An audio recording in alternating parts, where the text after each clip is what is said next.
Santo Agostinho, Confissões. Livro 12. Capítulos 20, 21 e 22. Capítulo 20. O princípio e suas interpretações. Todas essas verdades, das quais não duvidam os que de ti receberam a graça de ver com os olhos da alma, e que creem firmemente que teu servo Moisés falou em espírito de verdade. A quem dê esta interpretação? No princípio Deus criou o céu e a terra, isto é, Deus criou, em seu verbo, que lhe é coeterno, o mundo racional e sensível, ou espiritual e corporal. Outro diz, no princípio Deus criou o céu e a terra, isto é, Deus criou em seu verbo, que lhe é coeterno, toda a massa do mundo corpóreo, com tudo o que contém de realidades, manifestamente conhecidas.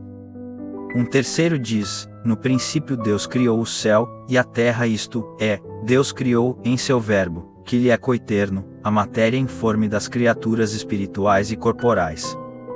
Outro afirma, no princípio Deus criou o céu e a terra, isto é, Deus criou a matéria informe das criaturas corporais, onde estavam ainda confundidos o céu e a terra, que agora distinguimos na massa do universo, com suas formas bem distintas e determinadas.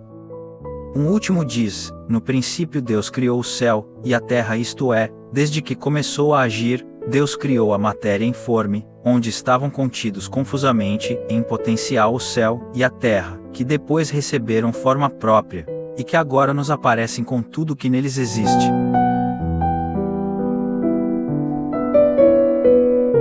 Capítulo 21. A Terra Invisível.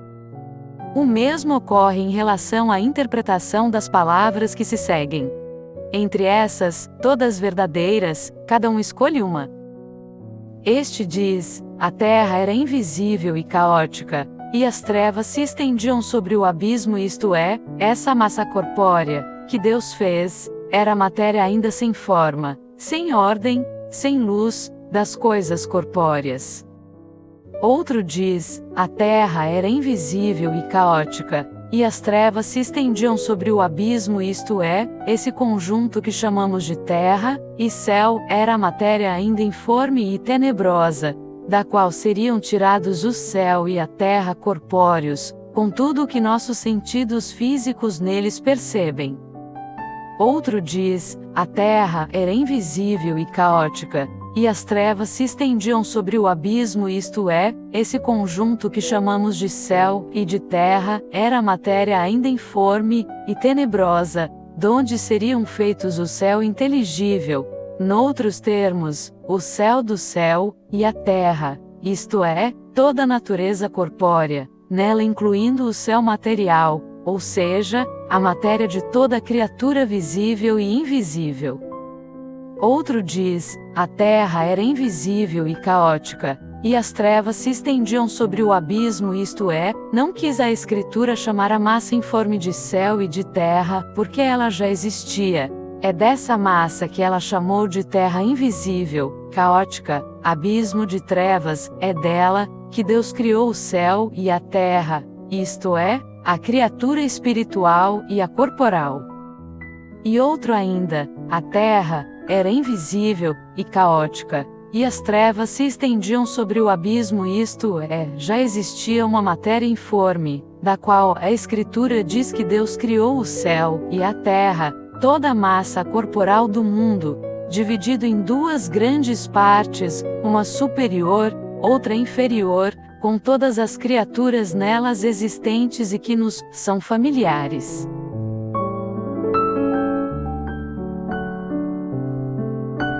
Capítulo 22. Objeções. Mas a essas últimas opiniões alguém poderia opor a seguinte objeção: se não quereis dar o nome de céu e terra à matéria informe, havia então alguma coisa não criada por Deus, e de que ele se serviria para criar o céu e a terra? De fato, a Escritura não diz que Deus criou essa matéria, a menos que consideremos que seja ela o que chama céu e terra, quando diz: no princípio Deus criou o céu e a terra, no que se segue. A terra era invisível e informe, ainda que a Escritura quisesse designar assim a matéria informe, nós apenas poderíamos entender com isso a matéria criada por Deus, conforme está escrito: criou o céu e a terra aos que sustentam as duas últimas opiniões que acabamos de expor, ou de uma das duas, respondem assim. Não negamos que esta matéria informe seja obra de Deus, de quem procede tudo que é bom. De fato afirmamos ser um bem superior o que é criado e plenamente formado, mas também dizemos que aquilo que é passível de ser criado e receber forma, embora seja um bem inferior, é ainda um bem.